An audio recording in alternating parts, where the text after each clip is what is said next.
एगो कहावत बा कि यदि मन आन्हर बा त आंख रहल बेकार बा। जी एकदम सही सुन लिया जा। ओ आदमी के आंख रहले कौनो फायदा नहीं खे जे मन और आत्मा से आन्हर बा। ए बात का मतलब है जाने खातिर आज के अध्ययन में शामिल हो जाएं।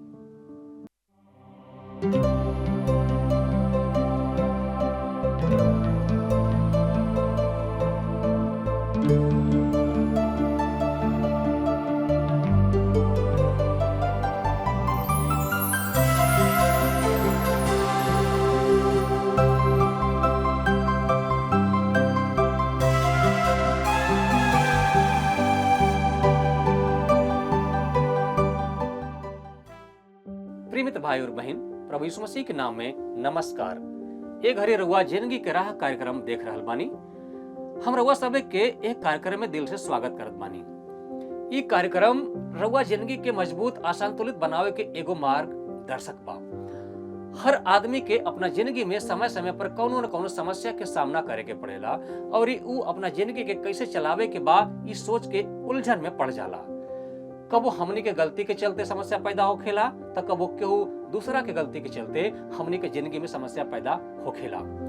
कबो केहू के द्वारा नुकसान पहुंचावे के इरादा से आवेला, लेकिन समस्या जीवन में जरूर आवेला। अगर रउआ ये सब परिस्थिति के ध्यान से मूल्यांकन करब जा तो रउआ के एहसास हुई कि ये सब समस्या के जड़ पाप है। जिंदगी का राह कार्यक्रम में हमने बाइबल से मानव जीवन के समस्या के जड़ और समाधान के बारे में देख रहल बानी जा। बाइबल पूरा मानव जीवन खातिर एगो मार्गदर्शक है। एक घड़ी हमने बाइबल में यूहन्ना के सुसमाचार से आपन अध्ययन कर रहल बानी जा। यीशु समाचार यीशु के शिक्षा और उनका जीवन के दौरान भइल घटना के माध्यम से हमनी के जिंदगी के कई गो समस्या के जवाब देला। आज के अध्ययन में हमनी के एगो आन्हर के संगे भइल एगो घटना के माध्यम से अपना जिंदगी के समझे के कोशिश करब जा। रउआ कहब कि हम आन्हर ना है। हाँ सही, लेकिन हमनी सब केहू आंख से आन्हर नहीं खी, बाकी हमनी के आत्मिक आंख पूरा तरह से खुलल नहीं खी। हमनी कुछ बात तो समझ जानी जा, लेकिन कुछ बात के ना समझे नहीं जा, जब तक कि वो हमनी के बतावल ना जाए। जब रउआ वो सब बात के समझब जा तो रउआ के मन एगो ऐसा खुशी से भर जाई जब दुनिया के कोनो चीज में ना मिली। हमनी सच्चा आनंद खाली परमेश्वर के साथ वचन से ही पा सके नहीं जा। आज के अध्ययन में हमने अपना जिंदगी में यह आनंद के परखब जा। यीशु आन्हर आदमी का ठीक करेलन ताकि दुनिया के पता चल सके कि परमेश्वर यीशु में इंसान बन के ए धरती पर उतरेले। वो जैसन काम कैले रहले जौन हमने मनुष्य ना कर सके नहीं जा। ऐसे आई हमने आज के ए अध्ययन में आगे बढ़ल जाओ और अपना जिंदगी से जुड़ल समस्या के समाधान करे खातिर मूल्यांकन कैल जाओ, ताकि हमने के अपना जीवन के खातिर परमेश्वर की इच्छा समझ सकी जा। वचन अध्ययन से पहले सुनी एगो सुंदर आत्मिक गीत। प्रभु खातिर बदला विचार हो, छोड़ दुनिया जहनवा। प्रभु खातिर बदला विचार हो, छोड़ दुनिया जहनवा। प्रभु खातिर बदला विचार हो, छोड़ दुनिया जहनवा।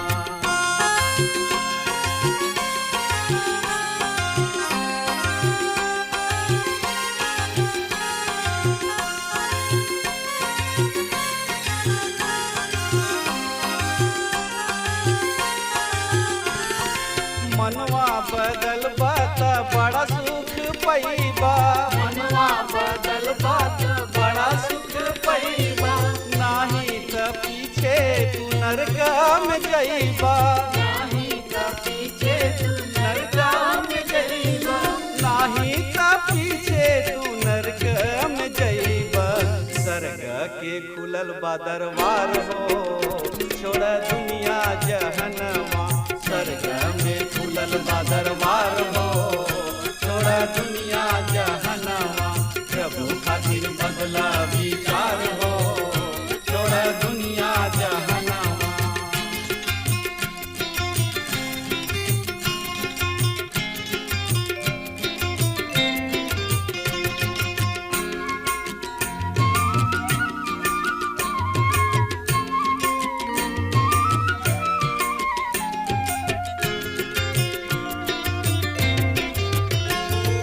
जे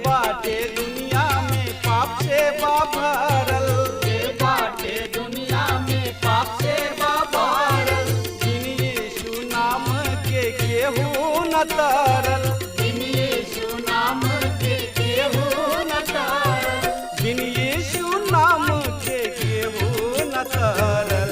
यीशु नाम से बाटे उद्धार हो, छोड़ा दुनिया जहनवा। यीशु नाम से बाटे उद्धार हो, छोड़ा दुनिया जहनवा। प्रभु खातिर बदला विचार हो, छोड़ा दुनिया जहनवा।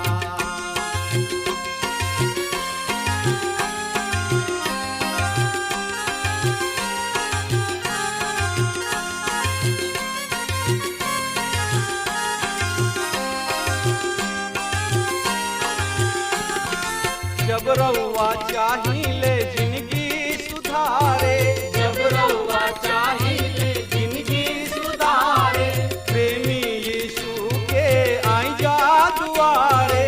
प्रेमी यीशु के आई जा दुआरे, प्रेमी यीशु के आई जा दुआरे। गले से लगई है करिए प्यार हो, छोड़ा दुनिया जहनवा। गले से लगई है करिए प्यार हो, छोड़ा दुनिया जहनवा। यीशु खातिर बदला विचार हो, छोड़ा दुनिया जहनवा। प्रभु खातिर बदला विचार हो, छोड़ा दुनिया जहनवा। प्रभु खातिर बदला विचार हो, छोड़ा दुनिया जहनवा। आज के अध्ययन में वो आन्हर भिखारी के चंगा होखे के बाद लोगन का प्रतिक्रिया भइल।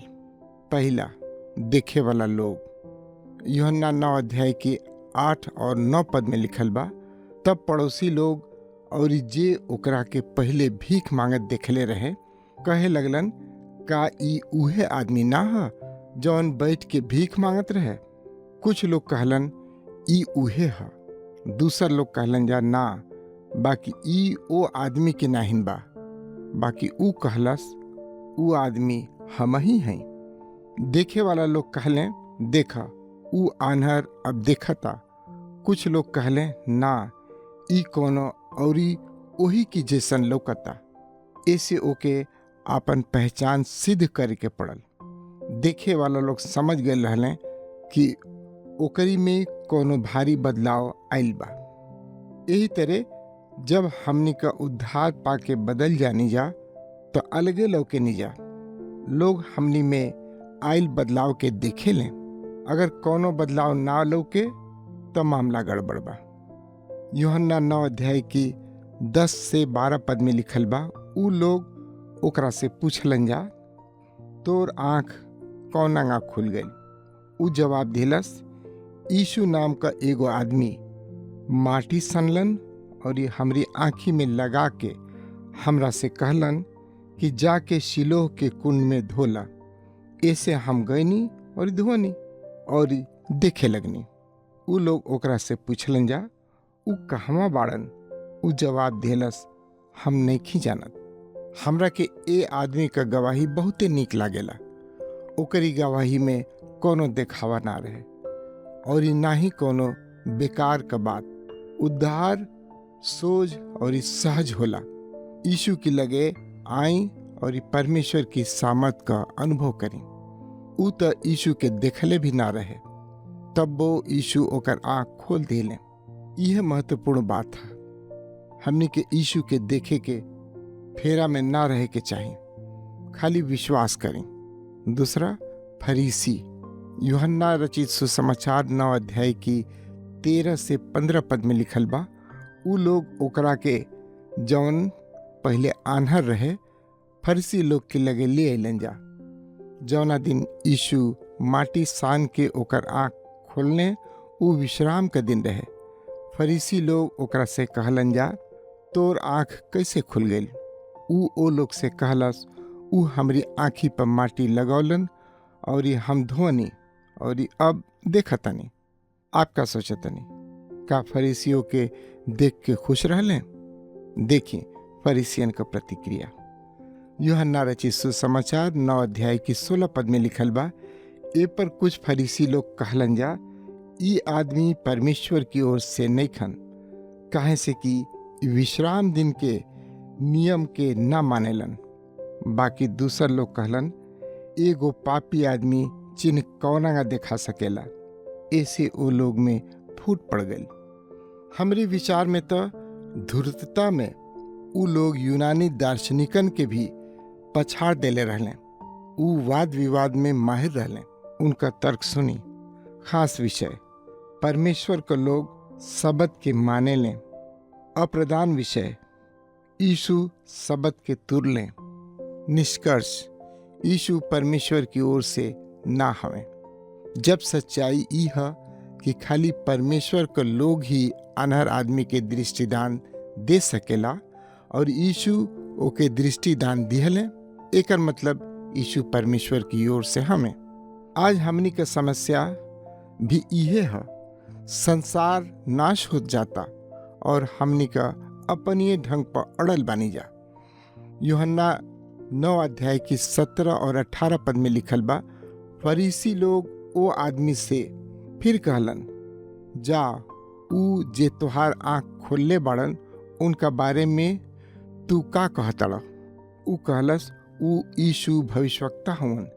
यहूदी लोग विश्वास ना कैलन जा कि ई आन्हर रहे और ई देखता, जबले ऊ लोग ओकरी माई बाप के बुला के ना पूछलन जा।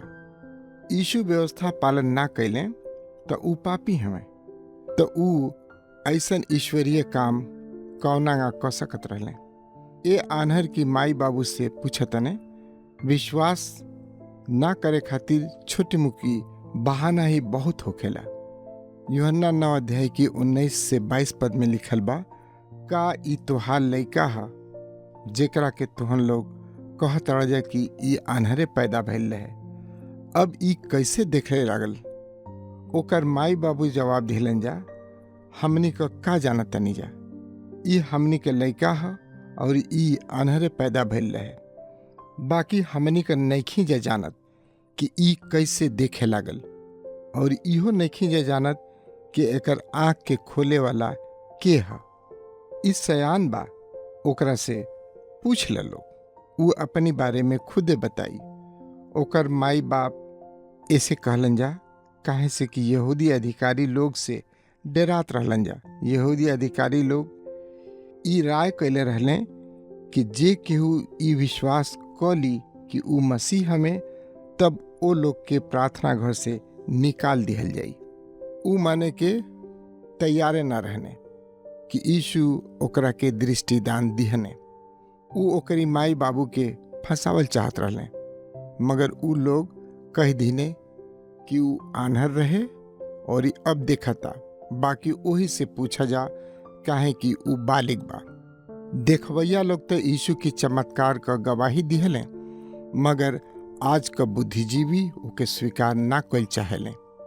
यूहन्ना रचित सुसमाचार 9 अध्याय की 23 पद में लिखल बा, यही से ओकर माई बाबू कहलन जा, ऊ सयान बा, ओकरे से पूछ ल लोग। ओकर माई बाबू जानत रहले कि चमत्कार भइल बा, मगर ऊ यीशु का नाम लेवे से डरात रहले कि कहीं ऐसा ना होखे कि ऊ लोग समाज से बहरिया दिहल जास। धर्मगुरु चमत्कार से इनकार ना करत रहे। ऊ खाली ई चाहत रहले कि यीशु का नाम ना होखे। मित्र भाई बहन, यहूदियन का धर्मगुरु ऐसन आन्हर रहले कि देख के भी ना देखत रहले, समझ में भी ना समझत रहले और ई गवाही सुन के भी ना मानत रहले। ऐसे ऊ आन्हर की माई बाबू के बुला के पूछतने। उनकी खातिर परमेश्वर का बहुते प्रथा रहे। प्रथा अजुओ हमनी के प्रभु से दूर करेले। ओ लोगन का मन कठोर रहे। ओ लोगन का आत्मिक संवेदना मुँह गल रहे। ऊ यीशु के स्वीकार करे खातिर तैयार ना रहले। ए आन्हर आदमी का आँख खुल गई और ऊ यीशु में विश्वास कैलस। अबहिन ओ लोगन का खेल खत्म ना भइल रहे। ऊ लोग ओके फिर बुलौले। यूहन्ना 9 अध्याय की 24 पद में लिखल बा, तब ऊ लोग वो आन्हर आदमी के दोबारा बुला के कहलन जा, परमेश्वर का धन्यवाद कर, हमनी का जानत नहीं जा कि ई आदमी पापी है। ओहो, ऊ लोग बहुते धर्मी हवे।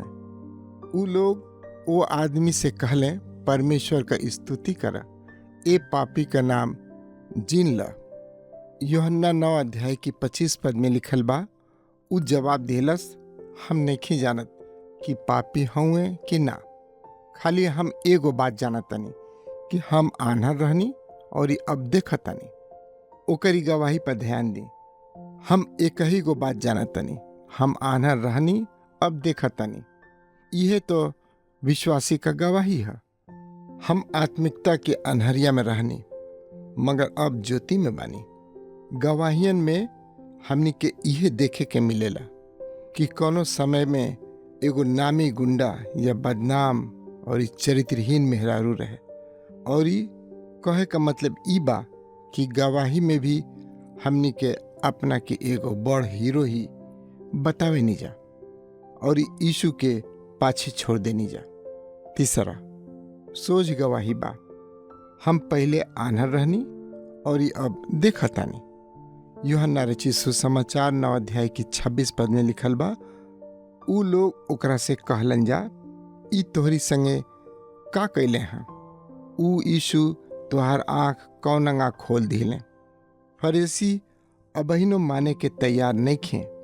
उ आज की धर्मज्ञानी मने थियोलॉजियन की नियर कहीं न कहीं कुछ पकड़े के चाहत रहले कि यीशु के नीचा देखावें। यूहन्ना रचित सुसमाचार 9 अध्याय की 27 और 28 पद में लिखल बा, उ ओ लोग से कहलस, हम तो तोहन लोग से पहले ही कह देनी और तोहन लोग ना सुन ल जा। अब एके दोबारा काहे सुने चाहत जा? का तोहनियो लोग उनका चेला होखल चाहत जा? तब उ लोग ओकरा के फुहर पातर कहे लगलन जा। ते ही उनका चेला हुए। हमनी का तो मूसा का चेला हमी जा। उ आन्हर आदमी उन्हन लोग की धूर्तता के समझ गए और मजाक उड़ा के कहलस, का तोहन लोग उनका चेला बनल चाहत जा? फरीसी जगत का ज्योति देखे में आन्हर त रहले, उ ओकर गवाही सुने खातिर बहिरो रहले।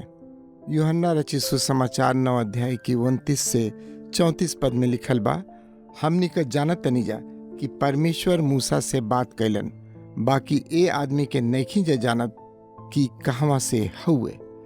उ आदमी जवाब दिलस, ई त अचरज का बात बा कि तोहन लोग नहीं जा जानत कि उ कहवा का हुए।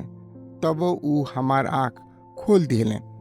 हमनी के जानत तनी जा कि परमेश्वर पापी लोगन का ना सुनेलन, बाकी अगर केहू परमेश्वर का भक्त बा और उनकरी इच्छा पर चलेला तो उ ओकर बात सुनेलन।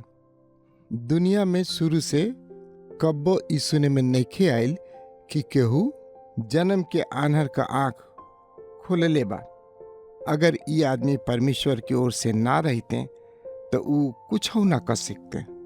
उ लोग ओकरा के जवाब दिहलन जा, ते त एकदम पापे में जन्मल बड़े, ते हमनी के का सिखावत अड़े। और उ लोग ओकरा के प्रार्थना घर से बहरी निकाल दिहलन जा।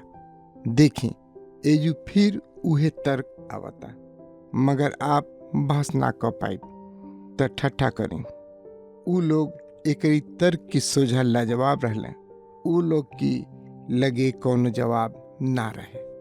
सृष्टि के समय से आज ले ऐसन केहू ना कइल कि जन्म से आन्हर के दृष्टि दान दे।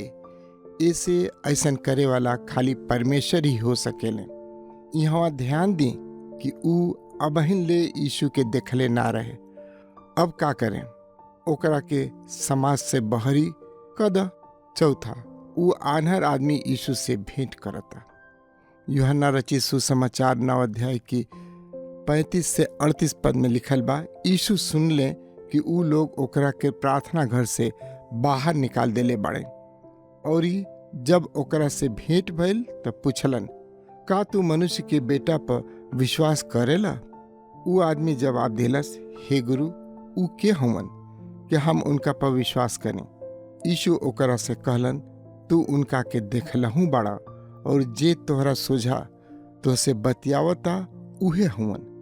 उ कहलस, हे प्रभु, हम विश्वास करतनी, और उनका के प्रणाम कैलस।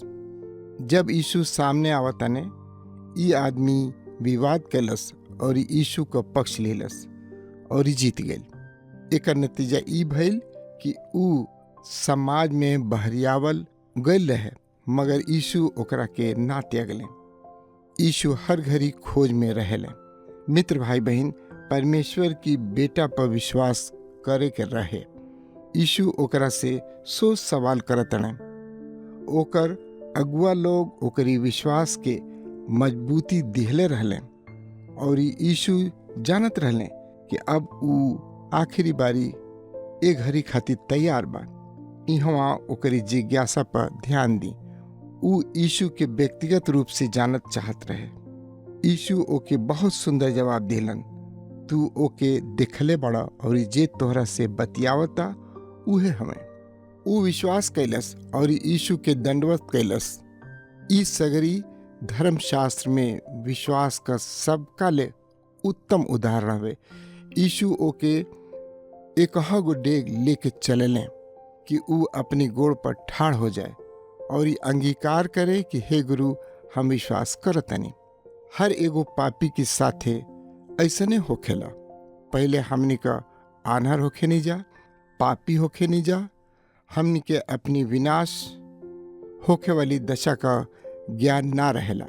जब मसीह के लगे आवे नहीं जा तो हमनी का आँख खुल जाला और तब उनका के चिन्हे नहीं जा कि ऊ के हमें और ऊ हमनी की खातिर का कैले बने। तब एगो सवाल उठेला कि का हमनी का यीशु पर विश्वास करत नहीं जा। हमनियों का जवाब वैसने होखी, हे प्रभु, हम विश्वास करतनी। और तब उनकी चरण में आके स्तुति करे नहीं जा। यूहन्ना 9 अध्याय के 39 पद में लिखल बा, तब यीशु कहलन, हम ये दुनिया में न्याय करे बदे आइल बनी, ताकि जे नइखे देखत ऊ देखे लागे और जे देखता ऊ आन्हर हो जाए। यीशु का ई बात तनी विचित्र लागल, मगर साँच है। आदमी के लगे आँख त बा, मगर ऊ आत्मिक आन्हर है। अगर ऊ यीशु के लगे आ जाए तो ऊ ओकर आत्मिक आँख खोल दी है। पहला कुरिन्थियों 2 अध्याय की 14 पद में पौलुस कहतने कि प्राकृतिक मनुष्य आत्मिक बात के ना समझेला, ओकरी खातिर ऊ मूर्खता है और ऊ ओके ग्रहणो ना करेला, काहे कि उनका जांच आत्मिक रूप से होखेला। मित्र भाई बहन, अगर आप मसीह की लगे आके पूछी साँच काहा या कहीं हम समझ नहीं पावत कि ऊ हमार उद्धार करता कौना गा हमें, तो आप आत्मिक आन्हर हैं। फरीसियन की लगे आँख रहे, ऊ धर्म के पाले वाला रहने, ऊ जोशीला रहले मगर आन्हर रहले। आज जितने लोग सुसमाचार के बिना बाड़े ऊ आन्हर हमें और ई अन्हार में बाने, मगर केहू के यीशु के बारे में जिज्ञासा बा तब प्रभु ओकरी लगे सुसमाचार जरूर पहुँचाई हैं। आज कलीसिया का सदस्य ज्योति में सुसमाचार सुने लें तो उन्हन लोग के अपनी आन्हर भैला का बोध जरूर होई। यीशु कहलें, अगर तुहार आँख खराब होखे तो तुहार पूरा शरीर अन्हार में होखी। ऐसे ऊ अजोर जौन तोहरा में बा अगर अन्हार होखे तो ऊ अन्हार कितना बड़ होखी। एक मत्ती 6 अध्याय की 23 पद में देख सकेनी। अगर आप जगत का ज्योति मसीह यीशु के जान के भी विश्वास नहीं करत तो आप आत्मिक रूप से आन्हर हुए। मित्र भाई बहन, संसार के उद्धारकर्ता के छोड़ के आपके दूसर उद्धारकर्ता कहवा मिली। यूहन्ना रचित सुसमाचार 9 अध्याय की 40 और 41 पद में लिखल बा, कुछ फरीसी लोग जे उनका पजरा रहें ई सुनलन और उनका से कहलन, का हमनियों का आन्हर बनी जा। यीशु ओ लोगन से कहलन, अगर तुहन लोग आन्हर रहता तो तुहन लोग में कोनो दोष ना रहित, बाकी अब कह ताड़ा लोग कि हमनी का देखा तनी जा, ऐसे तुहन लोग का पाप बनल रहता। जे ना देखेला उ पाप ना, मगर देखे वाला मानेला ना तो उ पापी है। मसीह जगत की ज्योति के सोझा परमेश्वर की प्रकाशन की सोझा और ऊ कहत रहले कि उनका में पाप नहीं खे। आजो रूढ़िवादी कहेले कि ऊ देखेले, मगर सास त ई ह कि ऊ आन्हर हमें। ओ लोगन के हाथ में लाठी नहीं खे और ई मन में यीशु भी नहीं खे। मित्र भाई बहन, अपना के भी जांची कि हमनी का दशा बा। प्रिय मित्र भाई बहन लोग, ये कहल कितना खुशी के बात बा कि हम आन्हर रहनी अब देख सकत बानी। मसीह दुनिया के रोशनी हमें। अगर हमनी उनका बात पर विश्वास करब जा तो हमनी अपन समस्या से ऊपर जिये में सक्षम होखब जा। हमनी के सब केहू अपना आंख से देखत बानी जा, लेकिन अगर हमनी चिंता और समस्या से घिरल बानी जा तो हमनी के आत्मिक रूप से आन्हर बानी जा। हमनी के यीशु के स्पर्श का जरूरत बा। बाइबल हमनी के बतावेले कि पाप का मजदूरी मौत है, यानी कि हर एक तरह के बीमारी और समस्या पाप के परिणाम हो। रोग का समस्या मौत के प्रतीक है। लेकिन आज की घटना से इहो पता चलता कि कबो कबो हमनी के जिंदगी में बीमारी और समस्या परमेश्वर के महिमा के प्रकट करे खातिर आवेला। अगर हमनी के वो समस्या से छुटकारा पावल चाहत तनी जा तो हमनी के यीशु के लगे आवे के पड़ी। यीशु परमेश्वर हमें जे राहुल सबके समस्या के हल कैल चाहत पड़े। वो दुनिया के रोशनी हमें। ये से अगर रउआ उनका लगे आए तो उ रउआ जीवन के रोशन कर दिया। का रउआ ओ आनर आदमी के तरी ई कहब जा कि प्रभु हम विश्वास करता नहीं, तब परमेश्वर रउआ खातिर भी कहेलन हम दुनिया में न्याय खातिर आइल बानी ताकि जेना देखेला वो देख सके। प्रिय मित्र भाई बहन लोग, जब रउआ इस पर विश्वास करब जा तो रउआ के आत्मिक आंख खोल दिए और रउआ परमेश्वर के बात के समझब जा और रउआ की समस्या खुशी में बदल जाई। यदि रउआ कोनो समस्या बा तो हमने के बताई। हम रउआ खातिर प्रार्थना करे खातिर तैयार बानी। प्रार्थना करावे खातिर टेलीविजन स्क्रीन पर देहल नंबर पर फोन और मिस कॉल करी। अगला कार्यक्रम में फिर भेंट हुई। प्रभु आप सबके आशीष दे। धन्यवाद। दया करी प्रभु रउआ, दया करे ना हो, दया करे ना। भक्त करेलन को हरिया, दया करे ना। भक्त करेलन को हरिया, दया करे ना। दया करी प्रभु रउआ, दया करे ना हो, दया करे ना। दया करी प्रभु रउआ, दया करे ना हो, दया करे ना। भक्त करेलन को हरिया, दया करे ना। भक्त करेलन को हरिया, दया करे ना।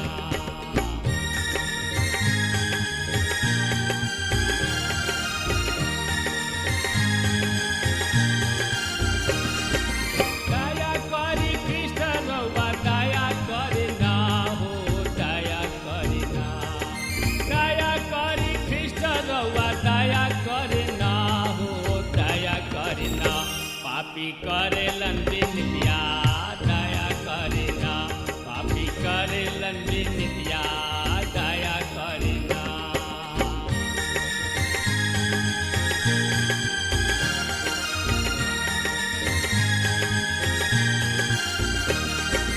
हाथ जोड़ी करी प्रभु शरण में सिसवा, दया करे ना। हाथ जोड़ी करी प्रभु चरण में सिसवा, दया करे ना। सेवक मांगेलन बरतनवा, दया करे ना। सेवक मांगेलन बरतनवा, दया करे ना। दया करे ना प्रभु, दया करे ना जी, दया करे ना। दया करी प्रभु रउआ, दया करे ना हो, दया करे ना। भक्त करेलन को